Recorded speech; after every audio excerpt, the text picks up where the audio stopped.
નમસ્તે વિદ્યાર્થી મિત્રો, આજે વાત કરીશું ધોરણ 8 અને વિષય ગુજરાતીના નવું બ્લુપ્રિન્ટ પ્રમાણે સંપૂર્ણ વિદ્યાર્થી મિત્રો 80 ગુણનું પ્રશ્નપત્રનું સોલ્યુશન મેળવીશું।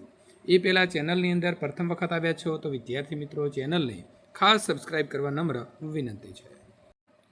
વિદ્યાર્થી મિત્રો, તારીખ 18/4/2026ને સોમવારના રોજ તમારું પેપર રહેશે અને સમય છે 8 થી 11 કલાકનો। તો આપણે જોઈશું અત્યારે મોડેલ પેપરનું સોલ્યુશન। પ્રશ્ન નંબર 1, સાચો વિકલ્પ પસંદ કરી જવાબ લખવાનો છે। આપણો પ્રશ્ન છે, તખતમલના પાકીટનો ચોર જે છે તે કોણ હોય છે? તો સાચો જવાબ આવશે સી, કેળકર। પ્રશ્ન નંબર 2, લેખક અને બાબુ પ્રસાદ ખાવા ભાગોળે ક્યાં ગયા? તો ભાગોળે કયા સ્થળે ગયા હતા? તો એ રામજી મંદિરે ગયા હતા। પિતાનું મૃત્યુ થતાં વિજય અભ્યાસ છોડીને શું કરવા ઈચ્છતો હતો? તો એ નોકરી કરવા ઈચ્છતો હતો। પ્રશ્ન નંબર 1 બ એક એક વાક્યમાં જવાબ આપવાનો છે। હાલના રોબોટનું સર્જન કઈ સિસ્ટમના ઉપયોગ કરીને થયું છે? તો સીએનસી એટલે કે કોમ્પ્યુટરાઇઝ્ડ ન્યુમેરિકલ કંટ્રોલ સિસ્ટમનો ઉપયોગ કરીને અત્યારે જે છે રોબોટનું સર્જન કરવામાં આવ્યું છે। પ્રશ્ન નંબર 2, છોકરા બાબુને કેમ બાબુ વીજળી કહેતા? તો ભવાઈમાં વીજળીનો અભિનય કરતો જોઈને છોકરાઓ તેને બાબુ વીજળી કહેતા। પ્રશ્ન નંબર 3, લેખકના માતા કોને દુનિયાનું સૌથી મોટું દુઃખ ગણતા? તો રોટલો ભોજન ન મળે તો તેને દુનિયાને સૌથી મોટું દુઃખ ગણતા। રઘુવંશના એના કુળ જે છે એ કુળના ગુરુ કોણ હતા? તો રઘુવંશના કુળ ગુરુ ઋષિ વરિષ્ઠ હતા। પ્રશ્ન 1નો ક 2-3 વાક્યની અંદર તમારે જવાબ લખવાનો છે। બાબુના ગામમાં શિક્ષણની શી પરિસ્થિતિ હતી? તો ગામમાં હાઈસ્કૂલ નહોતી અને ફાઇનલ 12 પાસથી આગળ કોઈ ભણેલું નહોતું। છોકરાઓ ભણીને કાં તો શિક્ષક અથવા તલાટી બનતા। પ્રશ્ન નંબર 2, હેમંતભાઈના સ્વભાવની શી વિશેષતા હતી? તો તેઓ અત્યંત ચોકસાઈવાળા હતા। તેઓ બહારથી નાળિયેરની છાલ જેવા કડક પણ અંદરથી કોપરા જેવા નરમ હતા। સજ્જતા એટલે શું? તેને કેવી રીતે કેળવી શકાય? તો પરિસ્થિતિમાં સ્થિર અને ચિત્તને શાંત રાખવાની કલા એટલે સજ્જતા। તે ગુરુના માર્ગદર્શન અને ઉત્તમ વાંચનથી કેળવી શકાય છે। પ્રશ્ન 1નો ડ, નીચેના પ્રશ્નોના 3-4 વાક્યમાં જવાબ લખવાના છે। ઉત્તમે આપ્યા ઉત્તર વાર્તામાંથી રોબોટે કરેલા કાર્યની યાદી બનાવો। તો આ રોબોટની અંદર મિત્રો વાર્તા જે છે એમાં રોબોટે મનુષ્યની જેમ વિવિધ કાર્ય કર્યા હતા। રોબોટે ઘરની સાફ સફાઈ કરવી, વસ્તુઓની યોગ્ય જગ્યાએ ગોઠવવી, રસોઈકામમાં મદદ કરવી જેવી સૂચના મુજબ જટિલ ગણતરીઓ કે આંતરિક કાર્યો કરવા જેવા કામો કર્યા હતા। તે મનુષ્યના આદેશનું ચોકસાઈપૂર્વક પાલન કરતો હતો। પ્રશ્ન નંબર 2, ડૉક્ટરની વાત સાંભળીને આંખોમાં જળહળિયા કેમ આવી ગયા? જ્યારે ડૉક્ટરે લેખકને ગંભીર બીમારી અથવા તેમના આર્થિક સામાજિક સ્થિતિને સમજીને અત્યંત સંવેદનશીલતાથી વાત કરી ત્યારે લેખક ભાવુક થઈ ગયા। ડૉક્ટરની માનવતાભરી અને હુંફાળી વાતો સાંભળીને લેખકનું હૃદય ભરાઈ આવ્યું અને તેમની આંખોમાં આંસુ એટલે કે જળહળિયા આવી ગયા। પ્રશ્ન 1નો ઈ મિત્રો ખાલી જગ્યા પૂરવાની છે। તો માનવીના મગજમાં રોબોટના વિચારની જે છે એ કઈ સદી પહેલો આવ્યો હતો? તો સાચો જવાબ મિત્રો અહીંયા આવશે રોબોટ। બરાબર છે, આ ખાલી જગ્યા છે કે માનવીના મગજમાં ખાલી જગ્યાનો વિચાર સદીઓ પહેલાં આવ્યો હતો તો રોબોટ। મીરાણ બોલી ઉઠ્યો, હું તો નિર્દોષ છું। પિતામહ ભીષ્મ એ ધર્મના જ્ઞાતા છે। ફિલ્મ પણ એક પ્રકારે સાહિત્ય જ છે। ખરા ખોટાની વાત કરીશું।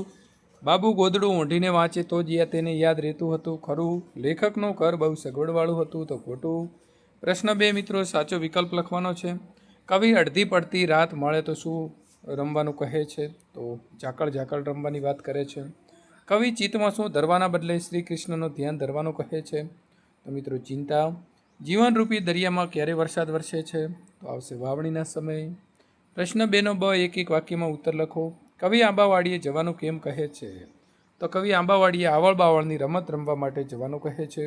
કવિ કોને મોટું માદળિયું પહેરાવી દેવાનું કહે છે? તો કવિ નકારાત્મક વિચારો ધરાવતા મનને મોટું માદળિયું પહેરાવી દેવાની વાત કરે છે। માયાનું બળ શામાં રહેલું છે? તો સ્થાવર, જંગમ, જડ અને ચેતના દરેક વસ્તુની અંદર માયાનું બળ રહેલું છે।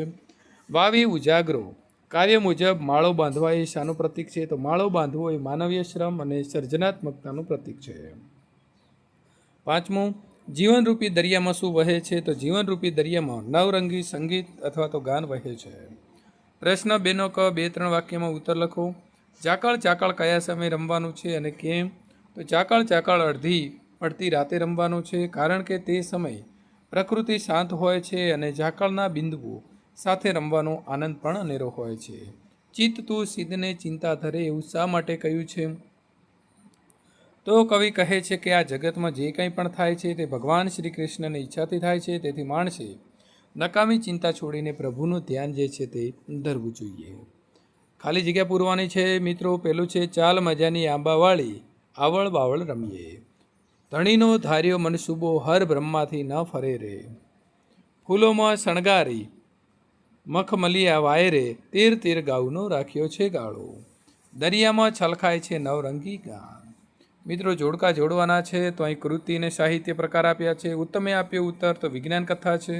ચીલ ઝડપ તો એ રહસ્ય કથા છે. સિલ્વર સ્ક્રીન તો સંવાદ છે.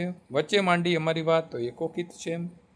જોડણીની વાત કરીએ તો મિત્રો અતિથિ, દુનિયા, કુંપણ, ટીપણું, નસીબ અને નિર્થક. સાચી જોડણી લખીશું. સામાનાર્થી શબ્દની વાત કરીએ તો અવેખના તો નિંદા અથવા ટીકા, અડચણ તો દખલ અથવા વાંધો, રજની તો રાત્રિ અથવા રાત, કોડ તો ભાવ અથવા લાગણી, સંકલ્પ તો પ્રતિજ્ઞા અથવા પ્રતિજ્ઞા, સંકેત તો ઈશારો. વિરુદ્ધાર્થી શબ્દની વાત કરીએ તો મિત્રો આરંભ તો અંત, અશક્ત તો સશક્ત, સમર્થ તો અસમર્થ, ઉકેલ તો પ્રશ્ન, ઊંઘવો તો જાગવો, ગુણ તો અવગુણ. શબ્દ સમૂહ માટેની વાત કરીએ તો વર્તમાન પત્રોમાં લેખન કાર્ય કરનાર પત્રકાર, ગાદલા ગોદડા રાખવા માટેની ખોડી તો ડામચીઓ, ઘાસ પાંદડા વગેરેથી બનેલી ચોપડી જેને આપણે પર્ણકુટી કહીશું. રૂઢિપ્રયોગનો અર્થ આપી વાક્ય પ્રયોગ કરીએ તો પેટીઓ રડવું તો મિત્રો જીવન નિર્વાહ માટે કમાવવું. ગરીબ મજૂર આખો દિવસ મહેનત કરીને માંડ પોતાનો પેટીઓ રળે છે. મગજમાં ઉતરી જવું તો સમજાઈ જવું. શિક્ષકને સમજાવવાની પદ્ધતિ એટલી સરળ હતી કે પાઠ તરત જ મારા મગજમાં ઉતરી ગયો. શબ્દનો અર્થભેદ લખો. આંખો તો અખંડ અથવા આંખો, નયન નેત્ર, વધુ એટલે વધારે અને વધુ એટલે વહુ, પરિણામ એટલે નતીજો અથવા ફળ અને પરિમાણ એટલે માપ. ધવની છૂટા પાડો તો મિત્રો પત્રકાર અને દુર્ભાગ્ય. આ પ્રકારે તમારે ધવની છૂટી પાડવાની રહેશે. શબ્દકોશના ક્રમમાં ગોઠવો તો આદમી, મિસ્ટર, રિસેપ્શન અને રૂપિયો. સંયોજકનો ઉપયોગ કરી વાક્ય તમારે લખવાનું છે તો માએ ખાઈ લીધું, પત્નીએ ખાઈ લીધું. ઓપ્શન આપણને શું આપ્યા છે તો અને તેથી અને પણ. તો મા અને પત્નીએ ખાઈ લીધું. પત્રલેખન, નાના ભાઈને અક્ષર જોડણી સુધારવા માટે શિખામણ આપતો પત્ર. જય ચૌધરી મિત્રો, 21 સરસ્વતી સોસાયટી, થરાદ, જિલ્લો વાવથરાદ અથવા બનાસકાંઠા. તારીખ છે 9 એપ્રિલ 2026. પ્રિય ભાઈ રિયાંશ, તારો પત્ર મળ્યો. તારા સમાચાર જાણીને ઘણો આનંદ થયો, પરંતુ તારા પત્રમાં મેં કરેલી જોડણીની ભૂલો અને તારા અક્ષરો જોઈને મને થોડી ચિંતા થઈ. ભાઈ, સુંદર અક્ષરો એ માણસનું ઘરેણું છે. ગમે તેટલું સારું લખાણ હોય પણ જો અક્ષર ખરાબ હોય તો વાંચનાર પણ તેની ઉપર સારી છાપ પડતી નથી. તારા અક્ષર સુધારવા માટે તારે દરરોજ એક પાનું અનુલેખન કરવું જોઈએ. લખતી વખતે અક્ષરોના વળાંક પર ધ્યાન આપજે અને દરેક શબ્દ વચ્ચે એક સરખી જગ્યા રાખજે. સાથે સાથે જોડણીની શુદ્ધિ પણ એટલી જરૂરથી જ છે. જ્યારે પણ તું કોઈ પાઠ વાંચે ત્યારે અઘરા શબ્દોની જોડણી ખાસ જોજે. જો તું દરરોજ થોડો મહાવરો કરીશ તો તારી જોડણી અને અક્ષર બંને ચોક્કસ સુધરશે. મને આશા છે કે તું મારી વાતનું ધ્યાનમાં રાખીશ. ઘરમાં મમ્મી પપ્પાને મારા પ્રણામ કહેજે. તારો મોટો ભાઈ જય. અહેવાલ લેખન. તમારી શાળામાં ઉજવાયેલા વૃક્ષારોપણ દિનનો અહેવાલ. સ્થળ છે મિત્રો વાવથરાદ. તારીખથી 10 એપ્રિલ 2026. ગઈકાલે અમારી શાળામાં વૃક્ષારોપણ દિનની ખૂબ જ ઉત્સાહભેર ઉજવણી કરવામાં આવી હતી. આ કાર્યક્રમનો મુખ્ય હેતુ વિદ્યાર્થીઓને પર્યાવરણ પ્રત્યે જાગૃતિ લાવવાનો હતો. કાર્યક્રમની શરૂઆત સવારે 8 વાગે થઈ હતી. શાળાના આચાર્યશ્રી અને મુખ્ય મહેમાનના હસ્તે શાળાના મેદાનમાં પ્રથમ છોડ રોપીને ઉદ્ઘાટન કરવામાં આવ્યું. ત્યારબાદ દરેક વર્ગના વિદ્યાર્થીઓને અગાઉથી નક્કી કરેલી જગ્યાએ લીમડો, વડ, પીપળો અને તુલસી જેવા કુલ 50 જેટલા વૃક્ષો રોપ્યા. આ પ્રસંગે આચાર્યશ્રીએ પોતાના વક્તવ્યમાં જણાવ્યું હતું કે વૃક્ષો એ ધરતીનું આભૂષણ છે. જો વૃક્ષો હશે તો જ પર્યાવરણ શુદ્ધ રહેશે. દરેક વિદ્યાર્થીએ પોતે રોપેલા છોડને ઉછેરવાની અને પાણી પાવાની મિત્રો જવાબદારી સ્વીકારી હતી. સમગ્ર શાળાનું વાતાવરણ આનંદમય અને પ્રકૃતિમય બની ગયું હતું. અંતે આભાર વિધિ બાદ કાર્યક્રમ પૂર્ણ થયો. નિબંધ લેખન મિત્રો વિષય છે માતૃભાષાનું મહત્ત્વ. અહીં મિત્રો મુદ્દા આવશે પ્રસ્તાવના, માતૃભાષા એટલે શું, વિચારોનો અભિવ્યક્તિનું શ્રેષ્ઠ માધ્યમ, શિક્ષણમાં મહત્ત્વ, માતૃભાષા અને સંસ્કાર અને ઉપસહાર. તો મિત્રો તમે આ પ્રકારે અહીંથી જોઈ અને સંપૂર્ણ આપણો જે નિબંધ છે એ નિબંધ તમે લખી શકો છો. માતૃભાષા વિશે આપણે લખવાનું છે તો શ્રેષ્ઠ વિચારો સાથે આપણે મિત્રો લખવાનું રહેશે. અહીં આપણે જે ગરવી ગુજરાત કાવ્યની પણ વાત કરી છે, જે નર્મદે લખેલી છે. ત્યાર પછી કાવ્યના આધારે પ્રશ્નોના જવાબ. તો ધૂળીએ મારા સરસ મજાની મિત્રો કાવ્ય છે. તો આ કાવ્યને તમારે પ્રથમ જે છે તે ગાન કરી લેવાનું છે, શીખી લેવાનું છે, તેનો રાગ શીખવાનો છે. બરાબર છે. હવે આપણે પ્રશ્નની વાત કરીશું. કવિ પાસે શું નથી અને તેનાથી તેમના મન ઉપર શી અસર થાય છે. કવિ પાસે થોડા સિક્કા અને નોટ નથી, એટલે કે પૈસા નથી, તેમ છતાં તેમના મન ઉપર તેની કોઈ ખરાબ અસર થતી નથી. કવિ માને છે કે તેમના જીવનમાં દરેક મોટી ખોટ આવી જતી નથી અને તેઓ સંતોષી રહી શકે છે. ઉપરવાળી બેંક એટલે શું? તો તે કઈ રીતે ઉપયોગી છે? ઉપરવાળી બેંક એટલે ભગવાન. તે કવિને ખૂબ જ ઉપયોગી છે, કારણ કે તે પરમાત્મા કવિને આજનું ભોજન આજે જ આપી દે છે અને ભવિષ્યની ચિંતામાંથી મુક્ત રાખે છે.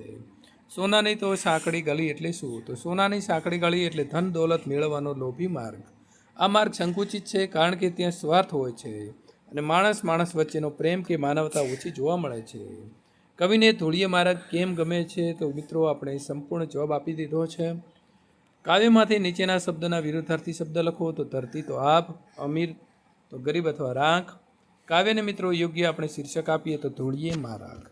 મિત્રો આ પ્રકારના તમામ વિષયના સોલ્યુશન મેળવવા માટે અહીંયા આપેલી એન્ડ સ્ક્રીન ઉપર ક્લિક કરીને સોલ્યુશન મેળવી શકો છો.